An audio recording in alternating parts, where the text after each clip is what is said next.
Here at the Center for Applied Christian Ethics, we are coming out with a series of short and sweet video interviews.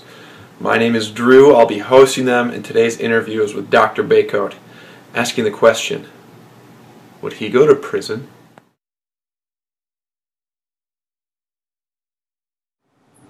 Dr. Bacote. Yes. How do you feel about Cornel West's head being right next to yours on this video? If you mean this picture right here, Drew, as a matter of fact, it's very interesting because there have been some people who have on occasion thought that there was a resemblance between Cornel West and myself. Not exactly, I don't think. And certainly I never wear a suit and gold cufflinks. But that was one of the greatest events that we've had on campus. No question about it. And I think the only event to date where people applauded when the person walked in the room before they even said anything. So I think that tells you about the gravity of that circumstance. So, would you have stood by Cornel West in Ferguson and gotten arrested this year? This is a very interesting question. Possibly is what I would say. But the larger question that I would raise is, what is the end game with protest? And is protest the only proper Christian action when we're thinking about our response to Ferguson?